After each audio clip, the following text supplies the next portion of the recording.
Le couteau s'enfonçait dans ma poitrine comme une lame forgée dans la trahison même.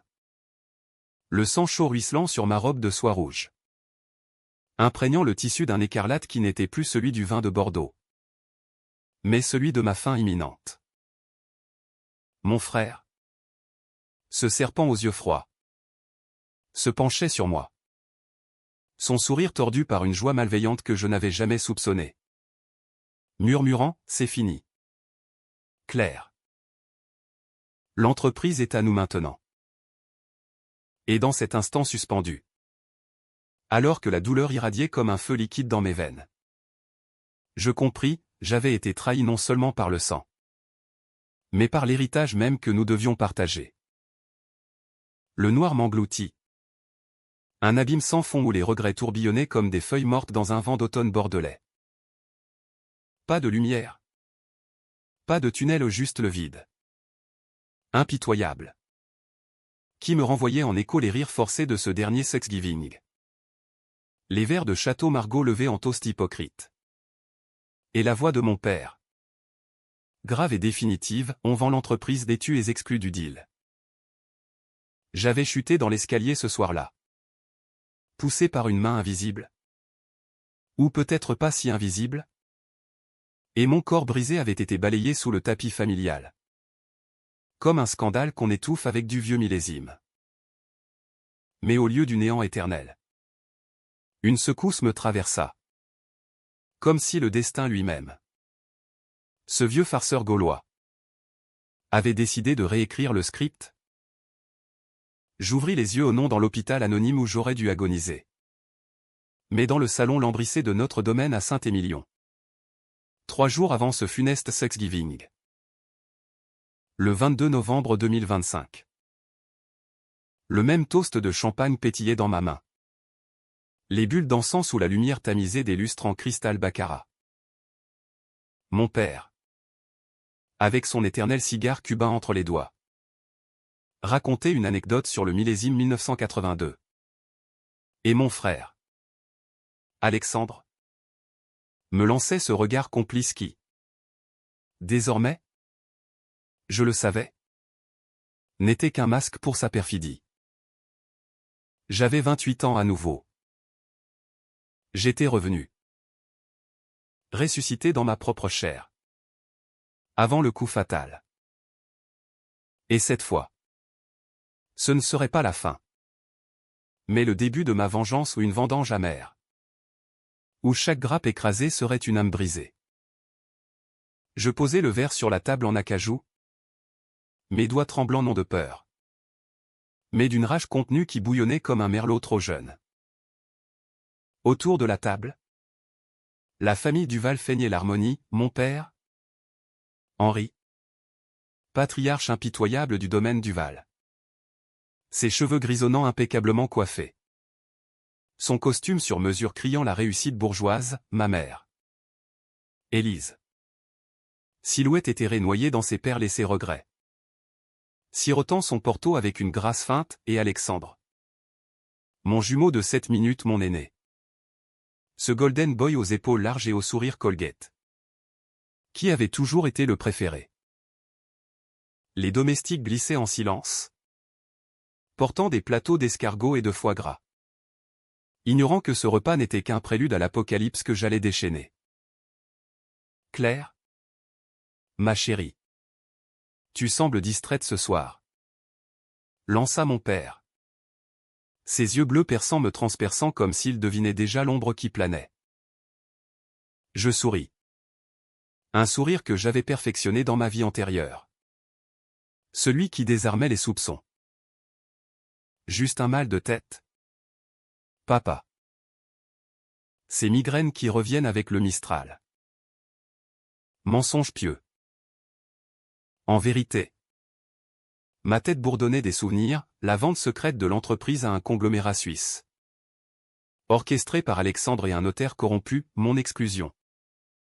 Justifiée par des accusations fabriquées de détournement de fonds, et cette chute dans l'escalier.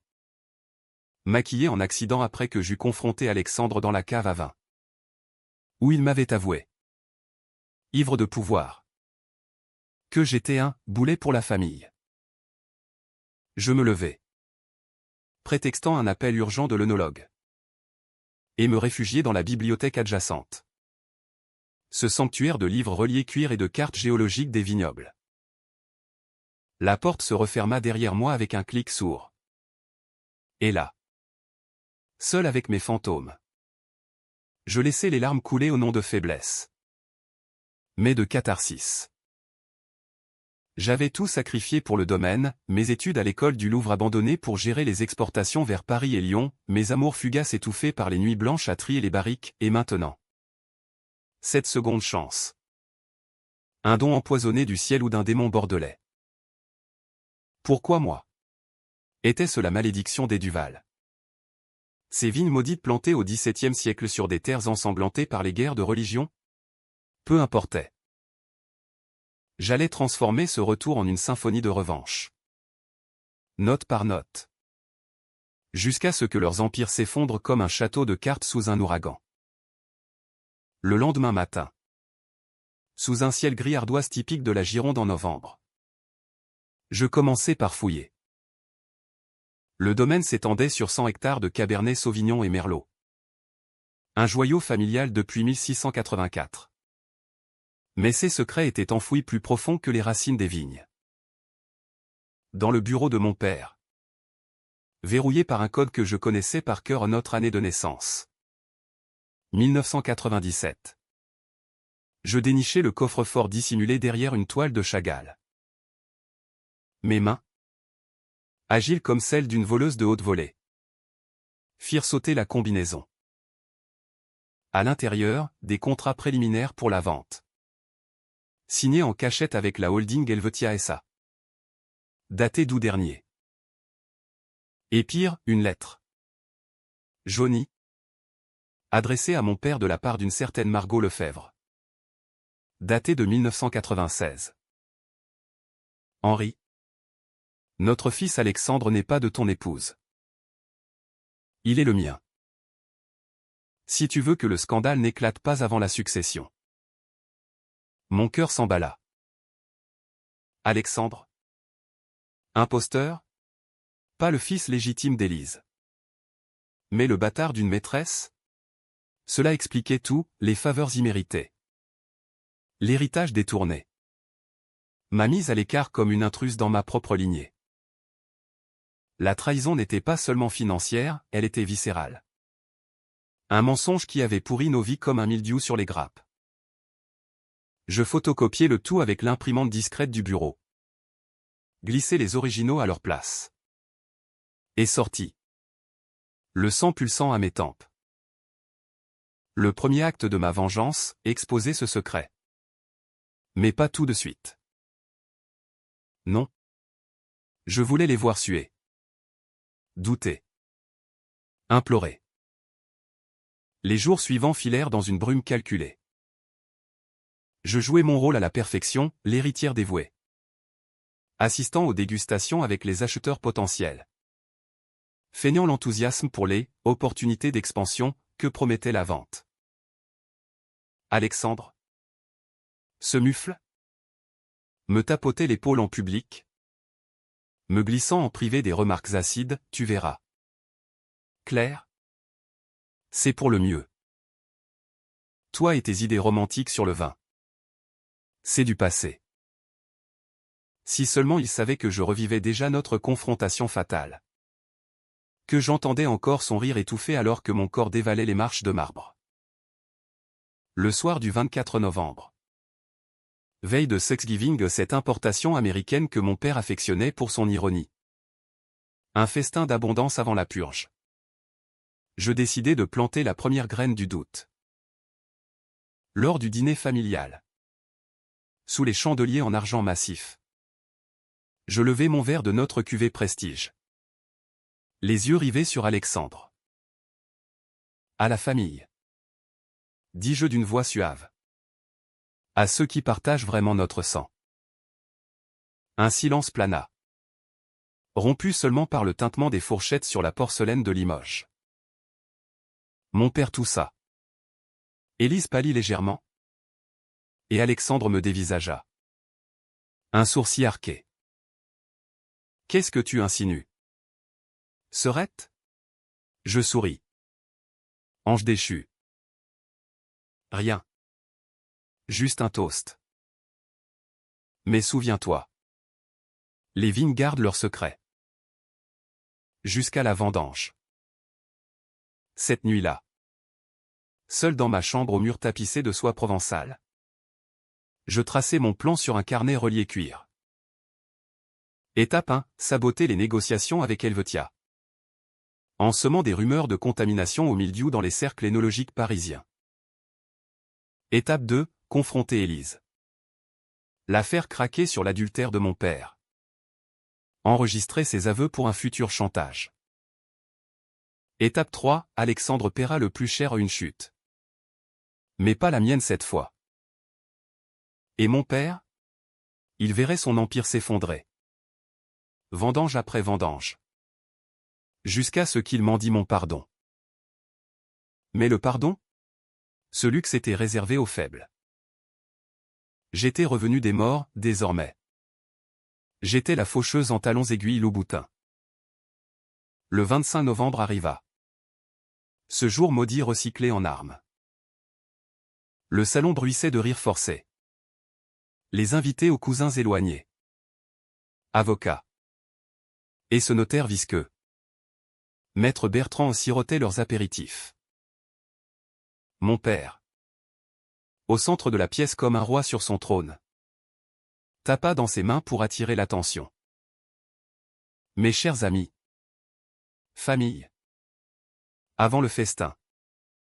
Une annonce importante. Je retins mon souffle. Le cœur battant la chamade. C'était maintenant ou jamais. Alors qu'il ouvrait la bouche pour prononcer les mots fatidiques, on vend l'entreprise vêtue et exclue du deal. Je m'avançai. Un dossier sous le bras.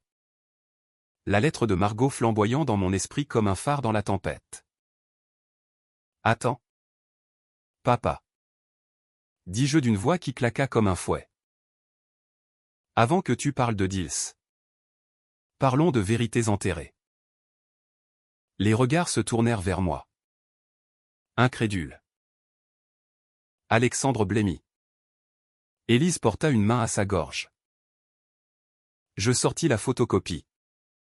La brandissant comme une épée.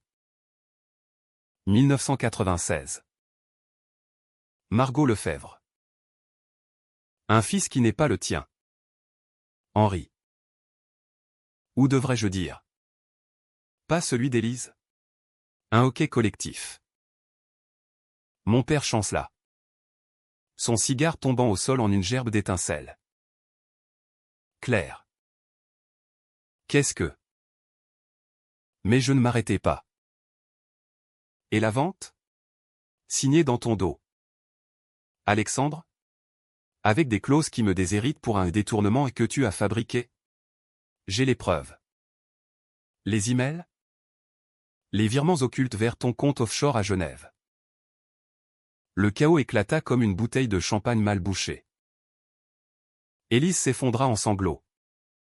Hurlant des vérités longtemps tues, l'adultère. La fausse couche qu'elle avait endurée pour couvrir le scandale. Les années de silence achetées par des bijoux Cartier.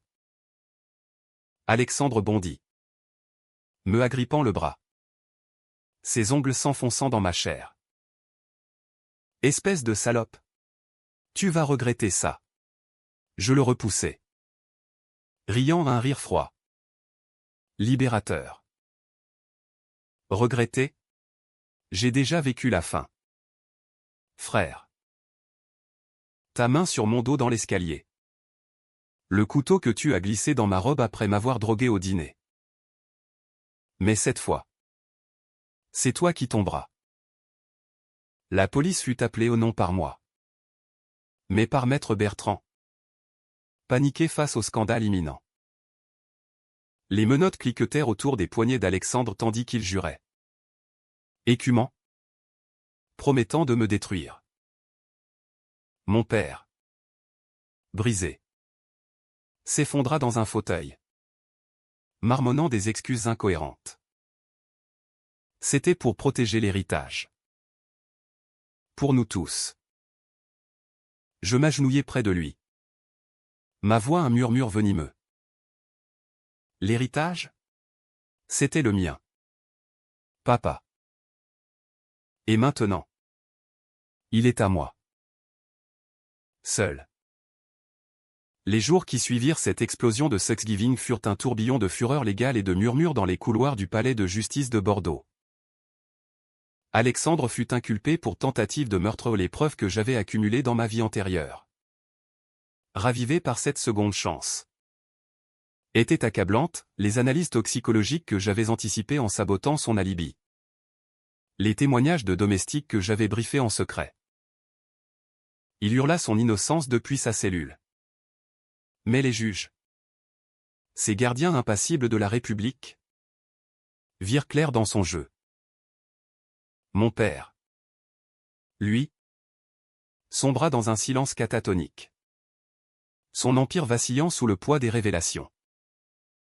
La presse locale, ce Léviathan affamé de scandales, titrait déjà « Tragédie au domaine du Val, inceste.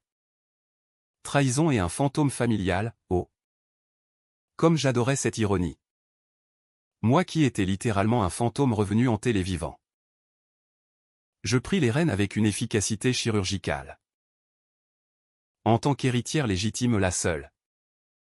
Désormais, après que les tests ADN confirmèrent l'imposture d'Alexandre, je convoquai une assemblée d'urgence des actionnaires au cœur des vignes, sous un ciel plombé qui menaçait de crever.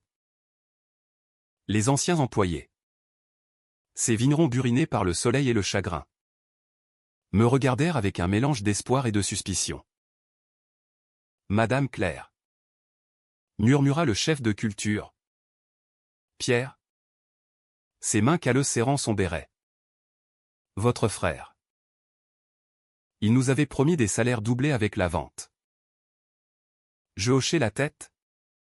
Mes yeux vers ceux que ma mère appelait les yeux du diable, balayant l'assemblée. Les promesses d'Alexandre étaient du vent. Pierre. Mais les miennes sont du granit. Pas de vente. Nous allons racheter les parts, moderniser les cuves et conquérir Paris sans vendre notre âme aux Suisses. Mais la vengeance n'était pas qu'affaire, elle était personnelle. Viscérale. Un vin qui fermente dans les tripes. Élise, ma mère brisée, devint mon premier pion. Je l'invitai à un thé dans le pavillon du jardin, entouré de rosiers noirs qui grimpaient comme des veines gonflées de poison. Elle arriva. Fantôme d'elle-même. Son chignon défait. Ses perles de travers. Claire, ma fille. Je t'en supplie. Pardonne-moi. J'ai su pour Margot dès le début. Ton père. Il m'a juré que c'était fini. Que Alexandre serait élevé comme nôtre. Je versai le thé fumant, Darjeeling importé de Calcutta, et souris. Pardonne? Maman? Tu as laissé ce bâtard me voler ma vie. Mais dis-moi tout. Les détails. Les nuits où tu pleurais seul pendant qu'il baisait sa putain dans notre lit conjugal. Elle craqua. Les mots jaillissant comme un geyser, les lettres cachées.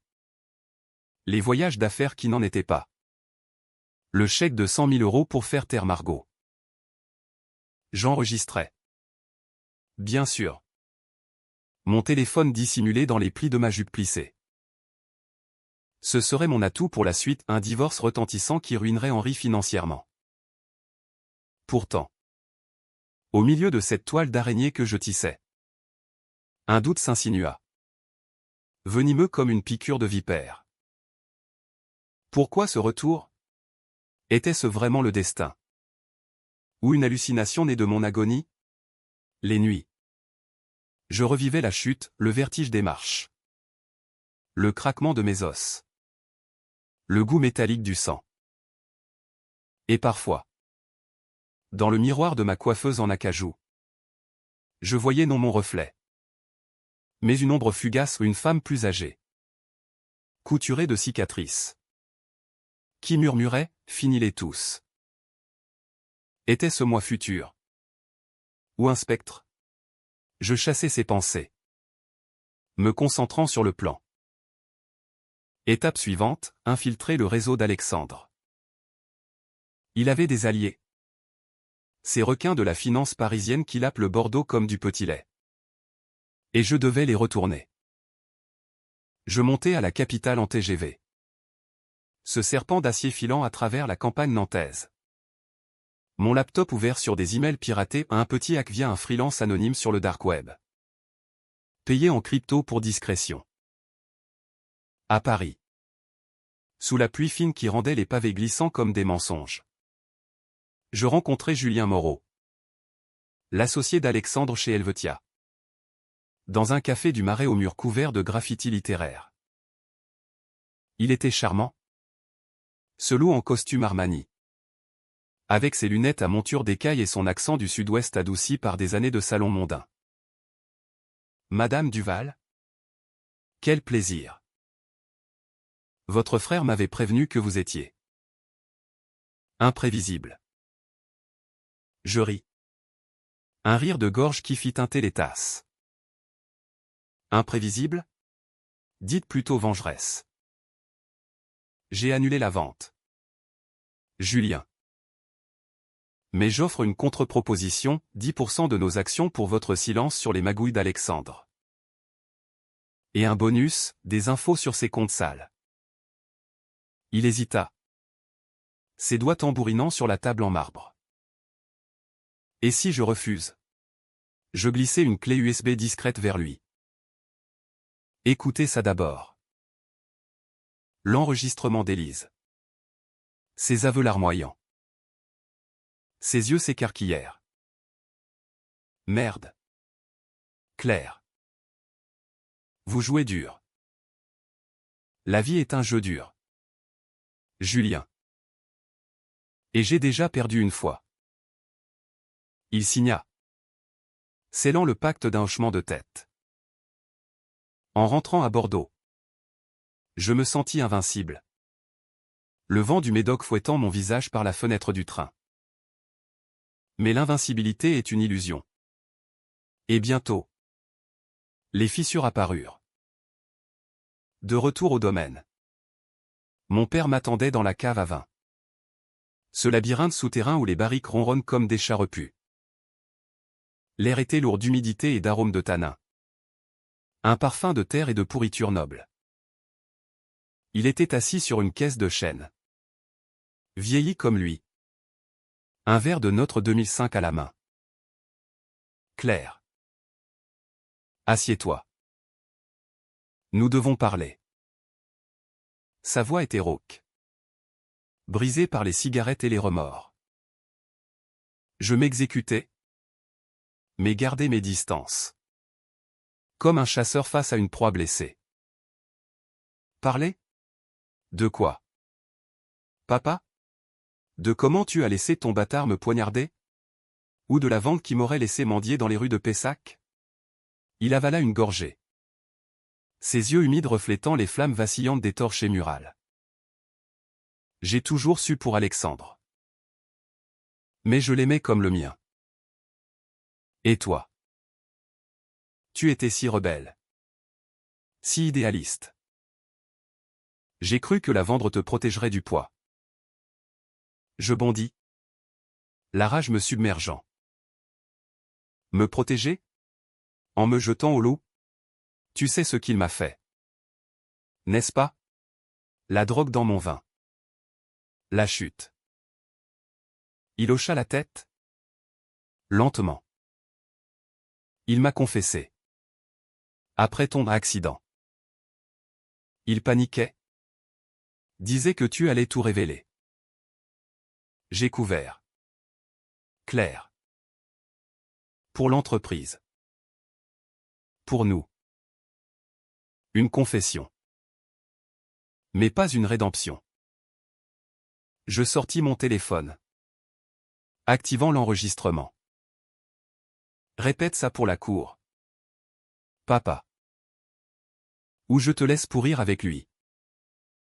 Il pleura alors. Des larmes de vieux lion vaincu. Et je sentis un pincement. Était-ce pitié? Ou le dernier vestige de l'amour filial? Non. J'écrasai cela comme une grappe sous le talon. Tu récoltes ce que tu as semé.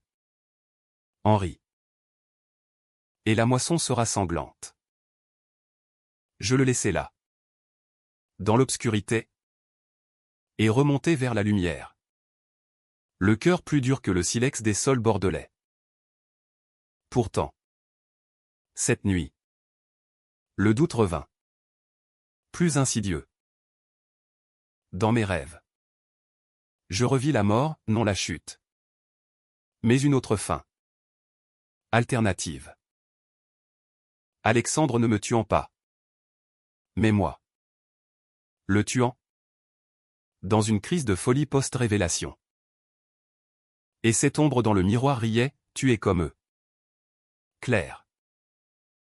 La trahison coule dans tes veines. Je me réveillai en sueur. Le goût du sang sur la langue. Était-ce un avertissement? Ou la tentation de plonger plus profond dans l'abîme? Le procès d'Alexandre approchait. Un cirque médiatique où les flashs crépitaient comme des éclats de verre brisés. Je témoignai. Robe noire Chanel. Voix ferme comme un contrat notarié. Il m'a poussé. Vos honneurs. Et avant cela. Il a empoisonné notre sang familial. Les jurés. Ces bourgeois de la Dordogne. Hochèrent la tête. Condamnés par leurs propres préjugés. 20 ans. Une sentence qui sonna comme une cloche de cathédrale. Dehors. La foule hurlait, justice pour Claire. Mais justice? C'était ma vengeance. Et elle n'était qu'à moitié assouvie. Élise. Quant à elle. Signa les papiers de divorce que je lui tendis. Nue comme une vendange ratée. Prends tout. Claire. Les bijoux? La maison de Biarritz. Laisse-moi juste ma dignité. Je refusai. La dignité se gagne. Maman. Passement dit. Elle partit pour un couvent près de Lourdes. Cherchant absolution dans les grottes humides. Mon père. Ruiné par les frais légaux et les rachats d'actions.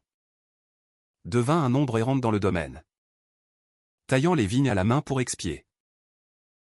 Mais le twist guettait. Tapi comme un renard dans les buissons.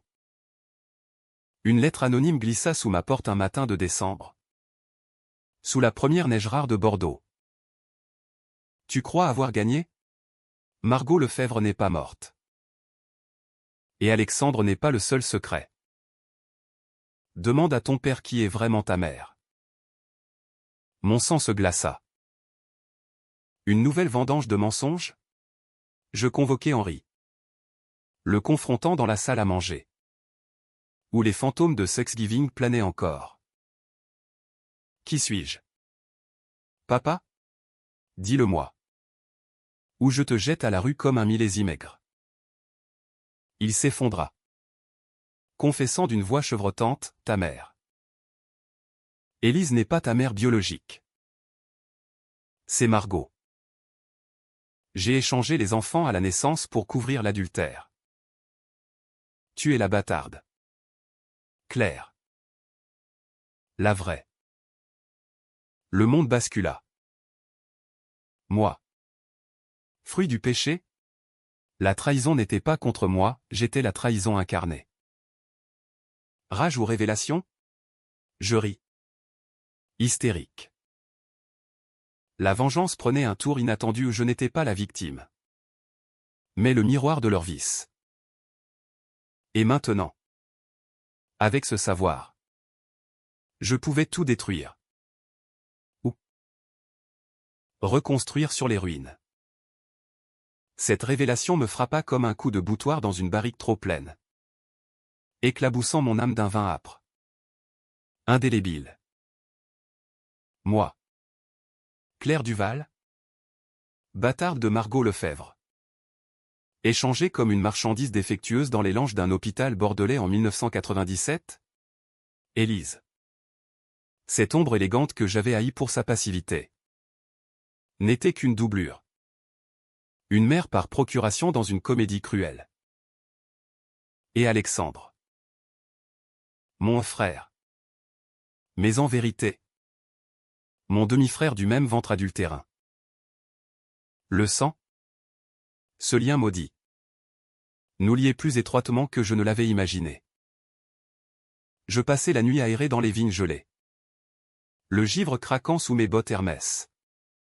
Hurlant au vent du nord qui balayait le Médoc comme un exorcisme raté. Pourquoi? Putain de ciel français. M'as-tu ramené pour ça? Pour découvrir que je suis le poison même? Le matin. Pâle et résolu. Je décidai, cette twist ne briserait pas ma vengeance, elle l'affûterait. Si j'étais la bâtarde. Alors je revendiquerais l'héritage avec une férocité qui ferait pâlir les loups de Gascogne. D'abord, trouver Margot. La lettre anonyme aux plumes d'un corbeau inconnu mentionnait une adresse à Arcachon. Cette station balnéaire chic où les retraités fortunés sirotent leur pastis en regardant l'Atlantique. Je pris la route en décapotable vintage. Une Citroën DS rouge sang. Filant le long de l'estuaire de la Gironde. Les vagues grises claquant comme des applaudissements moqueurs. Arcachon s'étalait. Villa belle époque au volet bleu. Et je garai devant une maison modeste. Presque indigne d'une maîtresse déchue. Margot m'ouvrit la porte. Une femme d'une soixantaine d'années aux traits qui étaient les miens en accéléré, les mêmes yeux verts. Le même nez aquilin. Mais ridé par les ans et l'amertume. Claire Duval? Sa voix était un murmure rauque. Imprégné de gauloise éteinte. Je hochai la tête. Entrant sans invitation dans son salon surchauffé. Imprégné d'odeurs de bouillabaisse et de regrets. Tu sais qui je suis vraiment. Et Alexandre? Elle s'assit. Allumant une cigarette d'une main tremblante. Oui. Henri m'a tout payé pour me taire, l'éducation d'Alexandre. Mon silence. Mais toi. Je t'ai vu naître. Claire. Élise était stérile, j'ai porté les deux. Pour elle. Un marché de dupes. Les pièces s'emboîtaient. Un puzzle macabre. Margot n'était pas la victime, elle était complice. Une araignée dans la toile. Pourquoi me le dire maintenant, demandai-je. La voix tendue comme un câble d'acier. Elle expira une volute de fumée vers le plafond craquelé. Parce qu'Alexandre m'a contacté de prison. Il prépare sa revanche.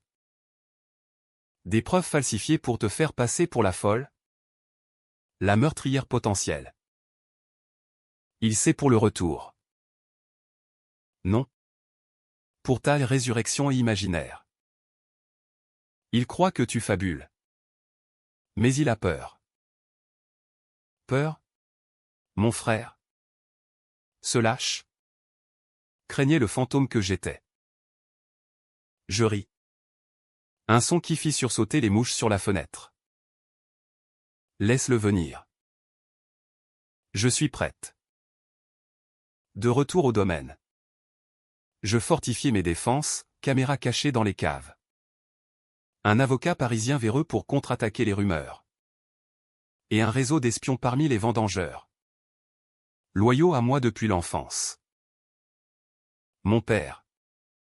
Ce spectre édenté. Tenta une réconciliation larmoyante lors d'un dîner solitaire huîtres de Marraine et Chablis frais. Claire? Ma fille. Ma vraie fille. Maintenant. Laisse-moi racheter mes fautes. Je signerai tout à toi. Je le regardai. Ce lion domestiqué. Et sentis une fissure dans mon armure. Racheter? Avec quoi? Papa? Ton âme est en faillite. Mais intérieurement, le doute rongeait, et si la vengeance me transformait en monstre pire qu'eux? L'ombre du miroir chuchotait, tu le es déjà. Le corbeau frappa à nouveau, une photo glissée dans ma boîte aux lettres. Montrant Alexandre en cellule. Un couteau de fortune à la main. Légende, il sort bientôt. Sur condition. Condition? Un deal avec les juges? Je contactai Julien Moreau, mon allié parisien, qui confirma, Alexandre avait des connexions. Un pot de vin pour un non-lieu partiel. La rage remonta. Bouillonnante. Je décidai un coup d'éclat, une interview explosive au Figaro.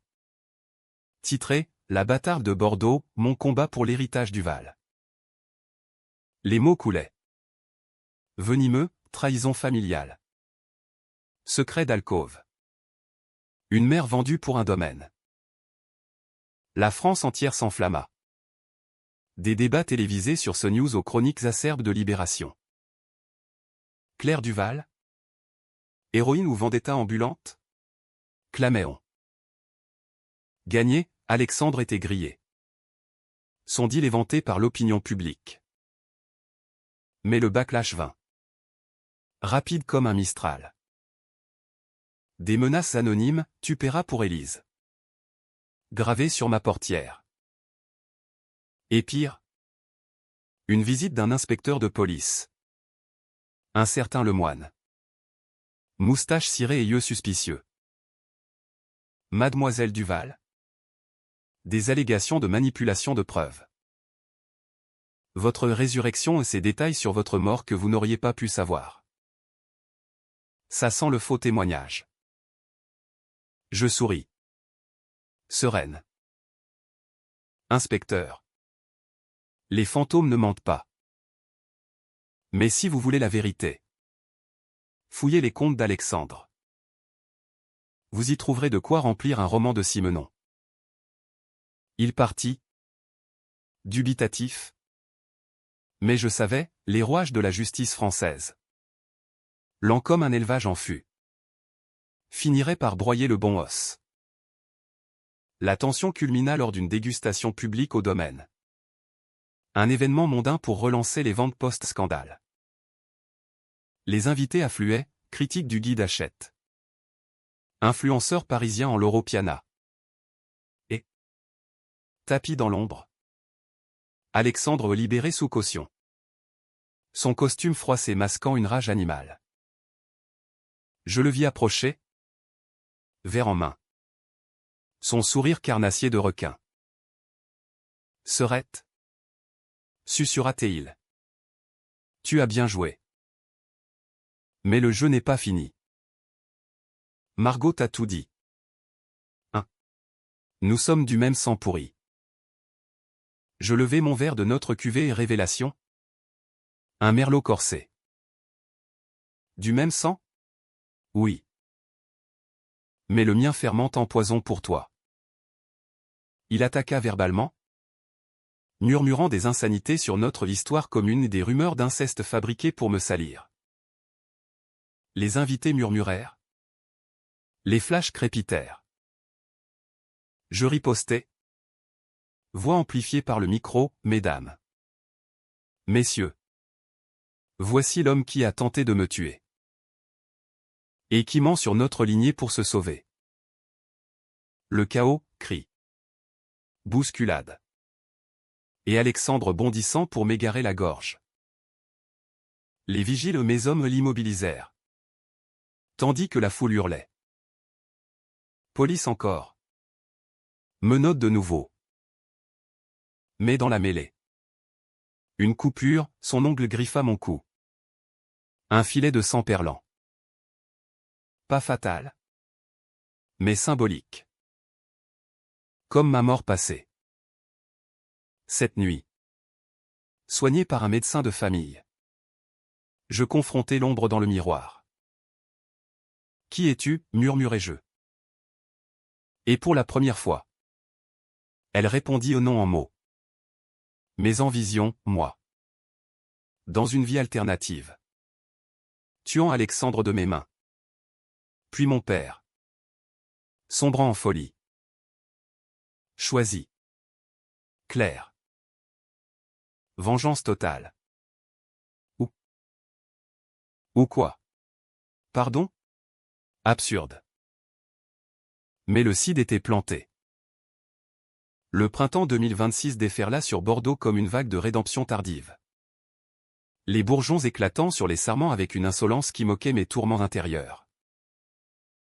Le domaine renaissait, vantant hausse grâce au buzz médiatique. Une nouvelle cuvée est Phénix vendue à prix d'or à des collectionneurs japonais. Et moi? Claire Duval? La veuve noire de Saint-Émilion. Acclamée comme une icône féministe dans les pages du Monde. La femme qui a sauvé son empire des griffes paternelles. Titrait il. Ignorant les abysses de haine qui me rongeaient. Alexandre pourrissait en attente d'appel. Son avocat un raté de Nanterre suppliant un non-lieu que je sabordais par des fuites calculées. Mon père vivait reclus dans une dépendance. Taillant des rosiers comme un moine pénitent. Ses yeux vitreux suivant mes allées et venues avec un mélange de terreur et d'adoration. Pourtant.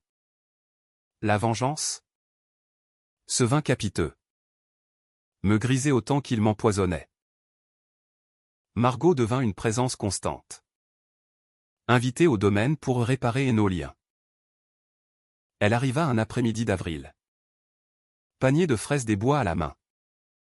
Sa silhouette voûtée par les ans contrastant avec la vitalité des vignes. Claire? Ma fille. Permets-moi de te raconter tout. Nous nous assîmes sous le kiosque. Entourés de glycines violettes qui embaumaient l'air d'un parfum sucré amer. Elle parla, l'amour fou pour Henri dans les années 90. Les rendez-vous clandestins à la Cano. La grossesse gémellaire découverte trop tard. J'ai donné Alexandre à Élise pour qu'il ait un nom. Et toi? Je t'ai laissé à elle. Pensant que tu serais la princesse. Mais Henri a tout perverti. Écoutez sa voix. Ce timbre qui échouait le mien. Fissura quelque chose en moi. Était-ce compassion? Ou la reconnaissance que la trahison était un cercle vicieux? Où chaque Duval était à la fois bourreau et victime? Et maintenant, demandai-je. Mes doigts triturant une tige de rose épineuse.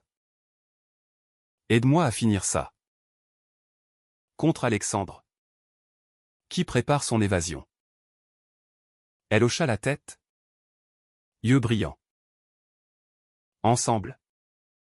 Nous tendîmes un piège, des infos falses sur un trésor caché et dans les caves. B pour ses complices en prison. Ils mordirent. Et la police frappa. Démantelant le réseau en une nuit pluvieuse. Mais le vrai chaos guettait lors de l'audience d'appel. En mai. Au tribunal de Bordeaux. Cette forteresse néoclassique où la justice française dispense ses sentences avec la solennité d'une messe noire. La salle était bondée, journalistes. Curieux. Et Élise. Revenue du couvent comme un spectre en tailleur gris. Témoignant contre son fils. Alexandre entra. Menotté. Son visage émacié par la captivité. Mais ses yeux brûlants d'une haine pure. Claire. Hurla-t-il en me voyant au banc des témoins. Tu es folle. Cette histoire de résurrection. C'est du délire. Tu m'as volé ma vie. Le juge tapa du marteau. Mais le mal était fait, le doute plana. Les murmures s'élevèrent. Le moine. L'inspecteur. Se leva, votre honneur. Nous avons des doutes sur la fiabilité de mademoiselle Duval. C'est le souvenir d'une mort impossible. Mon cœur s'emballa. Le moment des décisions controversées. Devais-je tout avouer à cette impossibilité? Ce retour surnaturel et risquer l'asile? Ou doubler la mise? Avec une preuve explosive? Je me levai. Voix claire comme un vin filtré. Inspecteur. Permettez-moi de démontrer. Je sortis une vidéo, Enregistré en secret, Alexandre. Dans sa cellule. Confessant à un codétenu au Mont Mouchard le meurtre passé. La drogue. Le couteau. Je l'ai tué. Oui. Et je le referai pour l'héritage. La salle explosa en gaspes. Alexandre blêmit. S'effondrant en jurons. Le juge, impassible, prononça, peine confirmée. Perpétuité aggravée. Dehors. Sous un soleil implacable. La foule acclama. Mais Élise m'aborda. Larmes aux yeux. Claire. Merci. Pour la vérité. Je la serrai dans mes bras. Un geste mécanique. La vérité libère. Élise.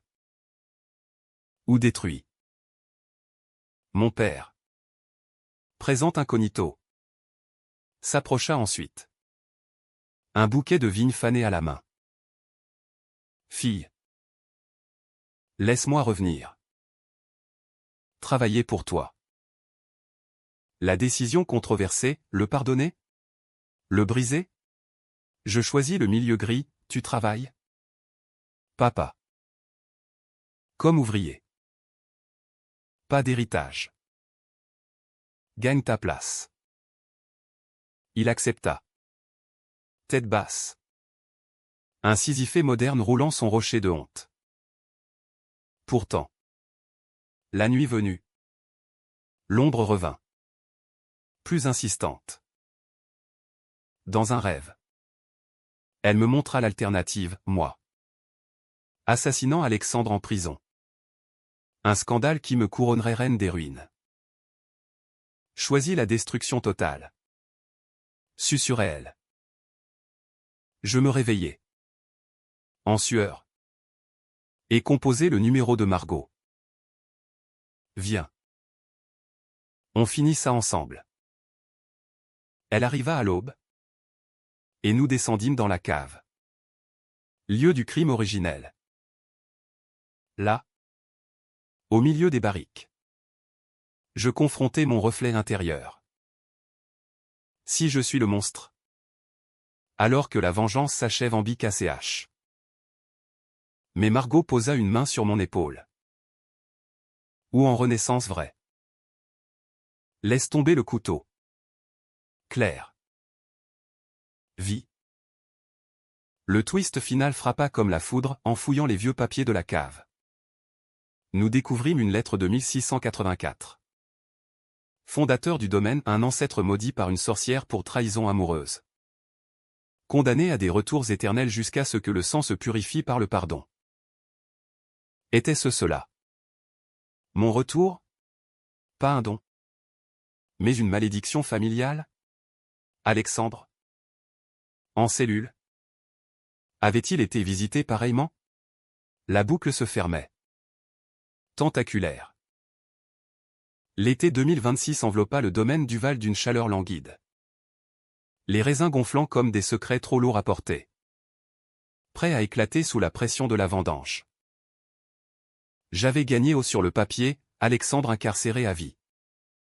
Mon père réduit à un jardinier anonyme. Élise exilée dans une retraite dorée à Nice.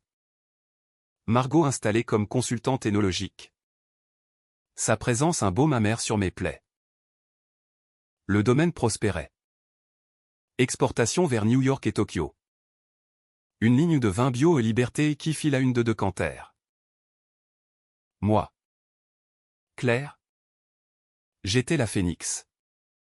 Acclamé au dîner du Crillon. Toast levé à ma santé par des duchesses et des magnats. Mais la victoire avait un arrière-goût de cendre. Comme un vin oxydé laissé trop longtemps à l'air. Les nuits étaient les pires. L'ombre, cette entité qui n'était que moi. Fracturée par la mort, me hantait. Murmurant des alternatives BKCH, un empoisonnement subtil pour mon père. Une lettre anonyme pour briser Élise définitivement. Une visite nocturne à la prison pour achever Alexandre d'un flacon de vitriol. Finis-les. Insistait-elle. Et parfois. Dans la fièvre. Je cédais à des actes mineurs, un salaire rogné pour Henri. Une rumeur diffusée sur Élise via un tabloïd. Mais chaque coup porté me rongeait, transformant la vengeuse en paria. Les employés chuchotaient, Madame Claire est changée. Froide comme le Périgord en hiver. La décision finale. Celle qui causerait la controverse ultime. Survint lors de la vendange. Ce rituel païen où les mains plongent dans le jus pourpre. Symbole de vie et de mort. Toute la famille ou ce qu'il en restait était là, mon père. Courbé sur les rangées. Panier au dos, Élise. Revenu pour l'occasion. Silhouette fragile en lin blanc, Margot. Dirigeant les cueilleurs avec une autorité maternelle, et moi. Supervisant du haut d'un tracteur. Robe Vichy tachée de boue. Alexandre n'était pas là. Mais sa présence planait. Un fantôme en sursis. Au milieu de la journée. Sous un soleil qui carbonisait les peaux. Mon père s'effondra. Un infarctus foudroyant ou empoisonné. J'avais versé une dose infime de digitaline dans son café matinal. Ce cœur fragile ne résistant pas au stress. Décision controversée, le meurtre. Pour clore le cercle. Le chaos s'abattit. Ambulance hurlant dans les vignes. Cris des vendangeurs. Élise s'évanouissant dans les bras de Margot. L'autopsie fut discrète, mon influence désormais au concluant un accident vasculaire dû au surmenage. Mais je savais. Et l'ombre jubilait, bien. Un de moins. Les funérailles furent un cirque, cathédrale Saint-André bondée. Hommage hypocrite de cousins avides. Je prononçai l'éloge. Voix brisée pour la galerie, Henri Duval était un titan. Brisé par ses propres ombres. Repose en paix. Mais intérieurement, triomphe froid, il avait payé. Pourtant, le bic ACH se referma sur moi comme une barrique scellée. Quelques semaines plus tard. Une lettre d'Alexandre. Depuis sa geôle de Clairvaux, je sais pour la malédiction. Claire. L'ancêtre. Moi aussi. J'ai eu revécu des fragments en cellules. Tu m'as tué une fois. Dans une boucle. Et maintenant. Tu perds. Le cycle continue. Pardonne. Ou périt. Était-ce vrai? Une vision partagée? Je visitais la prison. Par un après-midi pluvieux de septembre. Traversant les grilles hérissées comme un pèlerin en enfer. Alexandre. Amaigri.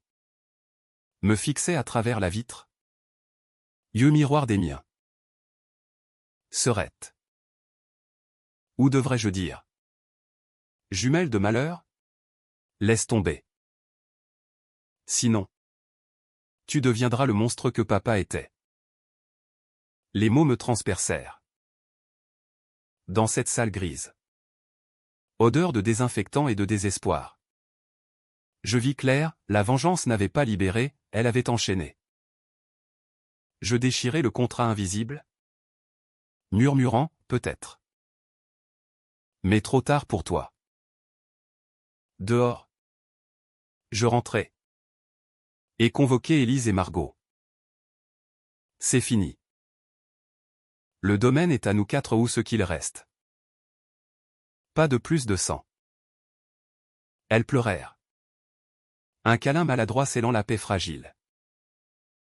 Qu'as-tu cohu? Non. Bic ACH nuancé, j'avais gagné l'empire. Mais perdu l'âme. Hanté par l'ombre qui s'estompait enfin. Satisfaite. Des années plus tard. Lors d'un Thanksgiving recyclé en fête de la vendange. Je levai un verre de phénix et millésimé. À la famille. Aux trahisons qui forgent. Le vin coula. doux amer. Et pour la première fois, je bus sans amertume. La renaissance n'était pas dans la mort, mais dans le choix de vivre au-delà. Mais dans le fond de mon verre, un reflet fugace, l'ombre, souriant. Le cycle, peut-être, n'était jamais vraiment brisé.